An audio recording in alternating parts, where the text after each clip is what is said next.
So yun mga guys, good morning. Paaraw muna tayo. And ganda dito kasi tapat sa sikat ng araw sa umaga. So naman sa kabila, sa pinagtatatuan ko, ano naman doon, yung lubog ng araw. So doon naman nakikita yung dagat ng Manila Bay. Ganda guys, oh. Diba? So, solid. Guys, tatapusin na natin yung tattoo na ginagawa ko. Tapos, after nun, pag maga pa, mamasyal pa kami dito. Pero sa ngayon guys, punta muna tayo sa kliyente ko syempre. At ang daladala ko dito ay ang mga makina ko kasi nalobat siya nung unang session kaya charge ko muna kinagabihan.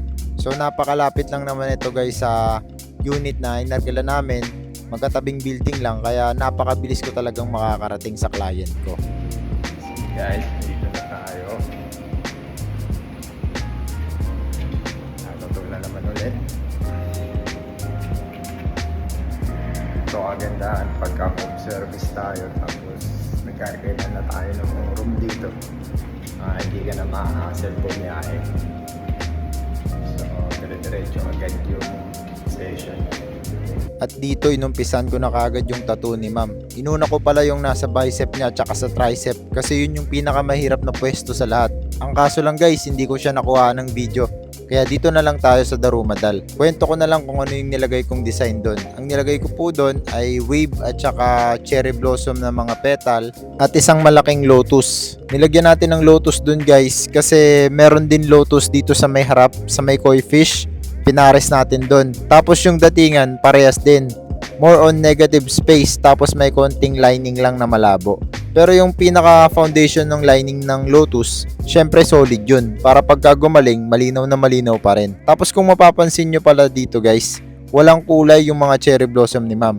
Request niya kasi sa akin yan, kaya sinunod natin. Ang palalagyan niya lang ng kulay ay yung tali ng Darumadal. At ang ginamit ko palang needle dito guys sa pag-shading natin ay 7cm at saka 11cm. Marami palang nagtatanong sa akin kung ilang voltahe ba yung gamit ko, ilang stroke, mga ganyan. Ako kasi guys, kinakapa ko lang at kung ano yung komportable sa kamay ko, yun yung voltahe na ginagamit ko. Sa stroke naman, iba-iba po Merong 3.5, 4.2, tapos meron akong 4. Kasi sa isang tattoo guys, gumagamit ako ng tatlong machine. Kaya hindi ko masasabi na dapat gayahin nyo ako. Kasi kung kayo kulang kayo sa machine, para sa akin, sanayin nyo na lang yung sarili nyo dun sa machine na meron ka. At kung anong stroke yung kaya ng machine mo. Basta guys, gamayin nyo lang at makakagawa din kayo ng isang magandang tattoo. Wala sa ganda ng makina yan kasi kung talagang dedicated ka sa trabaho mo, magagawa mo rin yung ginagawa ng iba. Kaya huwag kang susuko. At dito pala mga guys, tapos na tayo at lilinisan na lang natin yung ginawa nating tattoo kay ma'am kasi sobrang sakit na po neto. 2 days straight session kami guys kaya medyo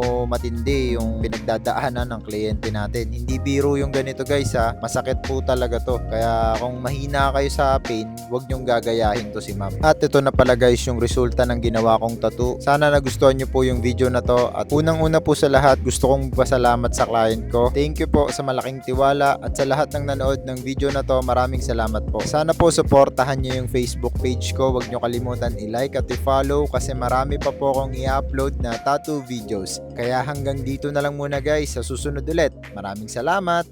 Bye!